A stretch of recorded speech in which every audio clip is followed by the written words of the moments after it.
그러면 몬트레알의 광선지파는 훗날로 미룰 수밖에 없겠군요. 시니치는 말했다. 어느 곳이든 광판을 추진하려면 헐러서는 사자의 존재가 불가결하다. 어떤 어려움에도 가만히 맞서 광선지파의 모든 책임을 떠맡으려는 사람이 없으면 향상도 발전도 있을 수 없다. 시니치는 생각했다. 실험 계속의 어려움과 노고가 따르는 건 당연하다. 어려움이라고 한다면 모든 것이 어렵고 불가능이라 하면 모든 것이 불가능하다. 그것을 뚫고 나가는 불꽃과 같은 패기와 투쟁에 의해서만 광포는 계속되는 것이다. 그러나 시니치는 그 말을 삼켰다. 캐나다의 한톨 씨앗이라고도 할 장렬하게 기다렸으나 엄한 사자의 길을 말한다는 것이 내키지 않았다.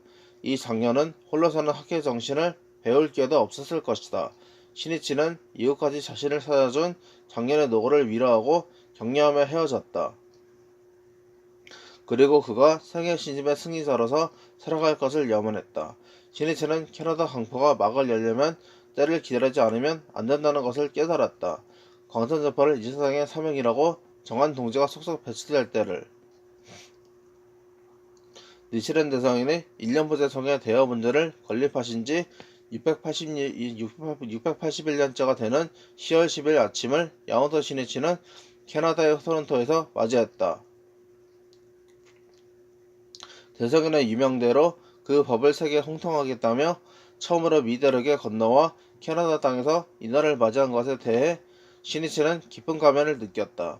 건강을 해치긴 했으나 그의 가슴속에는 광선지파의 새로운 결의가 넘쳐 흘렀다. 이날 시니치의 일행은 마스키 나가야스가 운전하는 차로 대격제를 건설하려고 구입할 자재를 둘러본 후 나이아가라 폭포로 향했다. 나이아가라 폭포는 이리호에서 온타리오호로 흐르는 나이아가라 강 중간에 있었다. 차에서 내리자 자축을 뒤흔드는 굉음이 울리고 물바다를 일으키는 거대한 폭포가 펼쳐져 있었다. 강 중간의 고트섬에서 좌우로 갈라진 폭포는 각각 수백 미터의 폭으로 50미터 정도의 낭떠러지에서 물이 떨어지는 광경은 실로 장관이었다. 시니치는 대전의 여권에는 경관에 매료되어 강변 돌둑에 의해 걸터앉았다. 하늘은 구름 한 점 없는 창공이었다. 폭포 저편에는 무수한 색상의 단풍이 펼쳐져 있다. 그 속에서 굉음을 내고 순백의 빛을 발하며 물길이 춤추면서 부서진다. 그리고 물벼락가 되어 하늘로 흩날리며 선명한 일곱 빛깔 무지개를 띄웠다. 그칠 줄 모르는 풍부한 물의 흐름이 광포의 전진을 상징하는 듯 했다. 그리고 무지개 빛은 크나큰 희망을 나타내는 듯 했다. 시니치는 웅장한 경관을 바라보며 곁에 서 있던 아키즈키 에이스케에게 깊은 마음을 담아 이야기했다. 이 폭포에 걸린 무지개도 흐름이 한번 끊기면 그 순간에 사라진다. 인생의 희망의 무지개도 광포를 약동하는 전진이 있어야만 비로소 빛을 발하는 법이네. 희망을 잃지 않는 사람은 어떤 어려움에도 지지 않는 강함이 있다. 그러나 희망을 잃으면 인생은 어둠이다.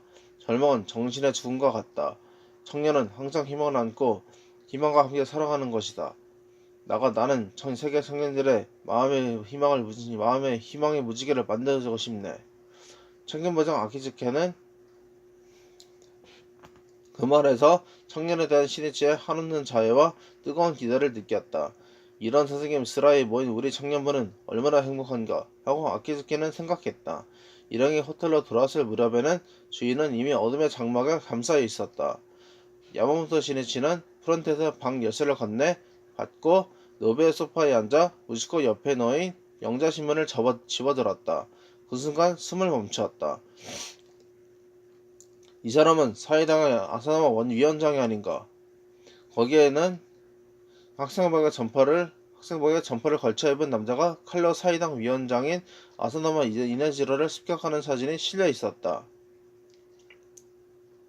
아사나마의 안경은 벗겨지고 쓰러지기 일식전의 순간이었다. 마사키 나가야스가 곧바로 신문 기사를 번역하여 전했다. 아사나마 위원장은 일본 시간으로 10일 오후 3시 무렵 도쿄 히비야 공회당에서 개최된 자민, 사회, 민사 3당의 당수가 입회한 연설하던 도중 17세 우익소년 야마구치 오토야에게 단검에 찔려 사망했다는 것이 씌어있었다. 동행 간부들도 놀란 표정으로 신문에 실린 사진을 들여다보았다. 큰일이로군. 시니치는 마음속으로 제목 삼성하며 명복을 빌었다. 그는 아사노마와는 면식도 없었고 사상도 주의 주장도 원래 달랐지만 그 3인성과 활발한 행동에 일종의 공감을 느끼고 있었다. 아사노마 이네지로는 사이당 서기장, 위원장을 역임하면서도 도쿄 후쿠오카와 시라카와 거리에 있는 아파트에 사는 등 지극히 검사 생활을 하고 있었다.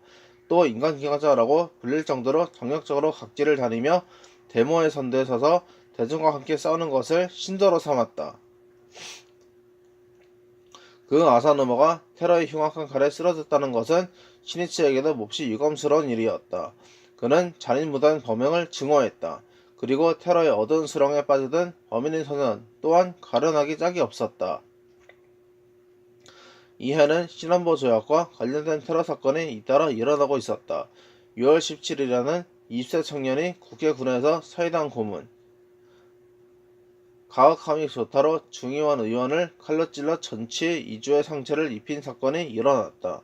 또 7월 13일, 14일에는 가시수상이 전쟁 전에 우익단체 간사장을 역임했던 65세 남자에게 수상 관제에서 단검에 찔려 전치 2주의 상처를 입은 사건이 있었다. 신안보조약을 둘러싼 소동은 정치에 문제가 있다고 하여 반성을 촉구하려 했다는 것이 범행의 이유였다. 사이당의 아사노마 위원장 암살 사건은 당시의 누구도 17세 소년이 단독으로 저지른 범행이라고는 생각하지 않았다. 경찰도 뒤에서 그를 조종하여 지시한 사람이 있다는 견해에서 조사를 시작했던 것이다. 범인인 소년은 일찍부터 우익단체에 소속되어 있었다는 점 등에서 그 관계자에게도 혐의를 두고 있었다. 그러나 놀랍게도 소년은 사상적으로 우익의 영향을 받기는 했으나 범행은 단독으로 계획하고 실행했다는 것이 후에 밝혀졌다. 아버지가 자의가 낸 그는 예의 바르고 온순하며 순수한 소년이었다고 한다. 자의대의 존재 자체를 자익 세력이 격렬하게 비판하던 시대에 사춘기를 보낸 소년의 그의 마음의 반공의식이 점차 싹트기 시작했다고 해도 결코 이상하지는 않았다. 소년은 어느 날 우익 지도자의 가두 연설을 들었다. 그것은 소련, 중국은 일본의 적화를 목표로 했으며 공산당을 비롯하여 사이당, 노동조합, 저학년 등도 그 앞섭이라는 것이었다. 그리고 한편으로는 보수당 정치가와의 부패와 타락을 공격하고 일본은 지금 혁명 전야의 상황에 있다며 유신의 단행을 외치며 청년의 권리를 호소하고 있었다. 신의 단행을 외치며 청년의 권리를 호소하고 있었다. 그 열렬하고 단순 명쾌한 호소는 소년의 혼을 격렬하게 뒤흔들었다. 그는 자진하여 우익단체 활동가가 되었다. 때마침 안보 반대 운동이 확산되고 있었다. 그는 안보의 반대를 외치는 집회나 데모에 항의하는 우익의 행동에 참가하고 누구보다도 먼저 데모 대열에 뛰어들기도 했다. 수차례 검거되기도 했다. 그러나 안보를 반대하는 운동에 많은 시민들이 참가하여 불길이 더욱 많이 번져가는 것을 보니 적색혁명에 대한 위기의식은 더욱 높아진 듯 했다. 그는 자익에 비해 우익은 숫자가 너무도 적어 평범한 방법으로는 정권을 획득할 수 없다는 생각을 하게 되었다. 또 자익 리더들을 타도해야 한다고 말하는 우익 리더 누구도 그것을 행동에 옮기지 않는다는 것이 소년으로서는 납득할 수 없었다. 실망한 소년의 위기감과 초조함은 그 돌을 더해갔다. 그리고 일본이 공산주의화 되는 것을 막으려면 좌익 지도자를 암살할 수밖에 없다는 생각으로 단독 범행에 직접 나서기로 한 것이다. 직접 죽일 수밖에 없다. 그는 암살 대상으로서 몇몇 정치가의 이름을 떠올렸다. 그 중에서 사이당의 아사노마 위원장을 선택한 것은 사이당이 사람들의 눈을 속여 일본의 공산주의에 팔아넘기려는 존재로서 공산당 이상으로 악질이라는 판단에서였다. 특히 지난해 3월에 사이당 서기장이었던 아사노마가 중국을 방문했을 때 미지국주의는 중국과 일본의 공동의 적이라는 발언을 하여 공산주의 체질을 드러냈다고 생각한 듯 했다. 그러나 수년이 단독으로 테러를 단행하는 데에는 그것을 받쳐줄 정치적 지주가 필요했다. 야마구치는 세이고 다카모리나 요시다 쇼인, 히틀러 등을 숭배하고 존 학론에 관한 책도 자주 읽었다. 특히 범행을 저지르기 직전에 생장의 집의 총체 다구치 마사하루 편저 천황 절대론과 그 영향을 빌려 보았다는 것은 큰 의미를 가진 듯 했다. 거기에는 천황의 귀의라는 길은 충에 있다고 하여 나를 버리는 것이 충이라고 했다. 이 말이 젊은 혼에 잔인하게도 테러의 결단을 결속한 것이다. 그리고 11월 20일에 제29회 총선거를 앞둔 10월 10일에 새 당수가 참석한 연설회에서 그는 마침내 암살을 결행했던 것이다. 가장 무서운 것은 그릇된 사상이다. 그로부터 21일 후인 11월 2일 소년 야마구치 오토야는 도쿄 소년감별소의 독방에서 목을 메고 17세의 목숨을 스스로 끊었다. 독방의 벽에는 치약가루로 칠생보고 천황폐하 만세라고 씌어 있었다. 야마모토 시니치는 토론토의 호텔에서 이 아사노마 위원장의 암살을 접하면서 안타까운 심정을 달랠 길이 없었다. 소녀는 자신이 그리는 관념적인 이상의 척다의 현실을 짜맞추려고 하지는 않았는가. 그러나 모순을 껴안고 이동하면서 살아가는 현실이 관념의 척도에 맞는 일은 없다. 맞지 않는다면 결국 도달하는 것은 초조함이나 체념이다. 그렇다면 소녀는 실망과 초독감에 휩싸여 자멸할 각오로 테러의 길을 오로지 달려갔을 것이다. 저 안보등에 정렬을 썼다가 일격에 완패당한 대부분의 학생들은 이미 개혁에 등을 돌리고 있었다. 양자의 주의주장은 정반대이지만 거기에 공통된 무언가를 시니치는 느꼈다. 그는 개혁을 꿈꾸는 순수한 혼이 희망을 잃고 우참하게 부서지고 또 퇴색되는 무상함을 되새기고 있었다. 현실의 사회라는 대지에 젊은 힘이 뿌리를 내리고 가지를 무성하게 해야 비로소 새로운 시대는 창조되기 때문이다. 10월 13일 아침에 고속도로를 스테이션 외관 한 대가 질주하고 있었다. 핸들을 잡고 있는 것은 마사키 나가야스였다. 토론토에서 뉴욕으로 이동하기 위해 공항으로 향하는 야마모토 시니치 일행이었다. 마사키의 얼굴에는 땀이 10개 배어 있었다. 뉴욕행 비행기의 출발 시간은 오전 10시였다. 아침 8시에 호텔을 출발할 예정이었으나 그때까지 전원이 모이지 않아 출발 시간이 30분쯤 지연되고 말았다. 마사키는 그 시간을 앞당기려고 필사적이었다. 그는 지도를 한 손에 쥐고 전선역으로 공항을 향해 달렸다. 그런데 공항은 좀처럼 나타나지 않았다. 시계바늘은 이미 오전 9시 10분을 지나고 있었다. 아직 멀었는가? 등 뒤에서 이시카와 유키오의 목소리가 들렸다. 마츠키군, 이 길은 그저께 왔던 길이 아닌데? 아키즈키 에이노스케가 말했다. 마사키는 더욱 불안해졌다. 그러나 지도를 보니 공항은 틀림없이 이 방향이었다. 잠시 그대로 달렸으나 마사키는 도중에 고속도로를 빠져나와 가까운 농가에 뛰어들어 전화를 빌렸다. 공항에 전화하여 일행이 찾아가는 몰턴 공항의 위치를 물었다. 그러나 의외의 답이 돌아왔다. 공항은 지구 먼 길과는 정반대의 방향에 있다는 것이다. 그렇지만 지도는 이쪽에 공항이 있다고 표기되어 있습니다. 아, 그것은 밀턴 공항이라는 공군 비행장입니다. 마사키는 깜짝 놀랐다. 설마 A와 I의 글자 하나가 틀린 두 공항이 있다는 것을 모르고 이쪽에 몰턴 공항이 있다고만 생각했던 것이다. 비행기를 놓치면 시니치랑의 계획은 모두 어긋난다.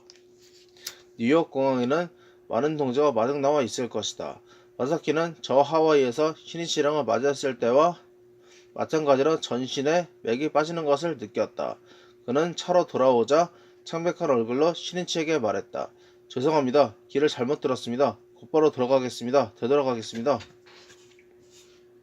마사키는 머리를 깊숙이 숙였다. 그리고 차에 오르자 엑셀을 힘껏 밟아 무서운 스피드로 달리기 시작했다. 핸들을 잡은 마사키 나가야스의 귀에 뒷좌석에서 이시카와 유시카와 야마다라 추에이의 대화 소리가 들렸다. 제 시간에 갈 수 있을까요? 늦게라도 하면 큰일인데. 그렇군요. 늦을지도 모르겠군요. 그 말에 마사키의 가슴은 쓰렸다. 그는 더욱 속도를 냈다. 마사키군, 그렇게 서두르지 않아도 되네. 사고라도 나면 안 되지. 늦어도 어쩔 수 없는 일이다. 시니치는 마사키를 타일렀다. 본인은 큰 실수를 저질렀다는 부끄러움에 견딜 수 없을 것이다. 그 찢어지는 가슴속을 시니치는 조금이라도 편하게 해주고 싶었다. 이윽고 멀리 몰턴 공항이 보이기 시작했다. 마사키는 마음속으로 제목을 부르면서 필사적으로 핸들을 움직였다. 공항에 도착하자 시계바늘은 이미 10시가 조금 지나 있었다. 일행은 한가닥 희망을 갖고 급히 탑승 카운터로 향했다.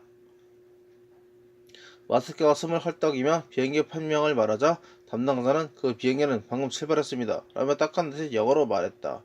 아직 젊은 20대라고 생각되는 담당자였다. 다음 비행기의 출발 시간과 빈자리 여부를 확인했다. 다음은 6시 15분입니다. 하지만 공교롭게도 빈자리가 없군요. 오늘은 오후 6시 15분 마지막 비행기까지 모두 만원입니다. 마사키는 시니치에게 죄송스러운 듯 그것을 전했다. 일행은 어찌할 바를 몰랐다. 다시 마사키는 카운터로 가서 담당자에게 사정을 이야기했다. 젊은 담당자는 정말 딱하게 됐군요. 무사히 뉴욕에 도착하시도록 최선을 다해 손을 써보겠습니다. 라고 했다. 담당 청년은 어딘가에 두세 번 전화를 걸더니 카운터를 떠났다. 모두 불안과 초조함이 곁들인 얼굴로 담당자의 뒷모습을 바라보았다. 여행에서는 여러가지 일이 생기는 법이야. 시니치는 그러한 모두의 마음을 달래듯 말했다. 그러나 그도 뉴욕에서 기다리는 동지에게 회를 끼치는 일만은 피하고 싶었다. 10분 정도 지나자 담당자가 돌아왔다. 마사키가 불안해하며 그를 바라보았다. 담당자는 상냥하게 미소를 지으며 영어로 말했다. 조금만 더 기다려주십시오. 아마 잘 될 겁니다. 잠시 후 카운터의 전화벨이 울렸다. 기다렸다는 듯 담당자는 소화기를 들었다. 그는 상대방과 상당히 긴 시간 교섭해 주었다. 그는 전화를 끊자 상냥하게 마스크에 나가야스에게 말했다. 다른 항공회사 편입니다만 7명의 좌석을 확보할 수 있었습니다. 정말 다행이군요. 출발은 6시 30분입니다. 짐을 저쪽으로 옮겨주세요. 마사키는 띠뜻이 기뻤다. 일행에게 좌석을 구했다고 전하자 모두의 얼굴에 비로소 미소가 떠올랐다. 그리고 나서 마사키는 뉴욕 공항에 전화하여 안내방송으로 일행의 탑승편이 변경되었다는 것을 전해달라고 부탁했다. 야마모토 시니치는 이 젊은 담당자의 친절이 무엇보다도 고마웠다. 탑승 시간에 늦은 것은 이쪽의 불찰이다. 그러한 자신들에게 편리를 보아줄 아무런 의무도 그에게는 없었다. 그런데도 비행기 좌석을 확보하기 위해 이쪽 입장이 되어 활방으로 분주히 손을 써준 것이다. 또한 생색을 내는 태도도 전혀 없었다. 시니치는 마사키와 함께 그 담당자에게 가 진심으로 감사를 표했다. 땡큐 베리 머치. 당신의 진심에 깊이 감사드립니다. 시니치가 악수를 청하자 젊은 담당자들은 상냥하게 응했다. 악수한 손과 손에 우정의 고동이 오갔다. 좋은 여행이 되십시오. 담당자인 청년은 이렇게 말하고 미소를 보냈다. 시니치는 이 청년의 일을 생애 잊지 못할 것이라고 생각했다. 일례를 말하기는 쉽다. 그러나 우연히 만난 낯선 사람의 딱한 사정을 듣고 그 힘이 되어주기는 어렵다. 보고도 못 본 척하며 피하는 것이 인간의 인지상정이라고 해도 좋다. 자그마한 일인 것 같지만 인간으로서의 배려와 용기가 없으면 불가능한 일이다. 인류애나 세계평화라고 해도 이런 가까운 문제를 어떻게 대처하는가부터 시작된다. 그렇다고는 하나 궁지에서 구해준 사람이 나타난 것에 시니치는 불가사의 생각이 들지 않을 수 없었다. 일본에 있는 동지들이 그의 해외 방문이 성공하기를 바라며 제목을 보내주고 있다는 것을 통감했다. 청년의 호의에 감동하며 시니치는 비행기에 탑승했다. 그에게는 비행기 상복으로 내려다보이는 불타오르는 단풍이 더없이 아름답게 느껴졌다. 시야에 펼쳐지는 금자의 대지는 진심 어린 마음이 엿꺼내는 인간공화의 눈부신 비단의 그림무늬처럼 생각되었다. 시니치의 가슴에는 평온을 맹세하는 종이 더 한층 드높이 울리고 있었다.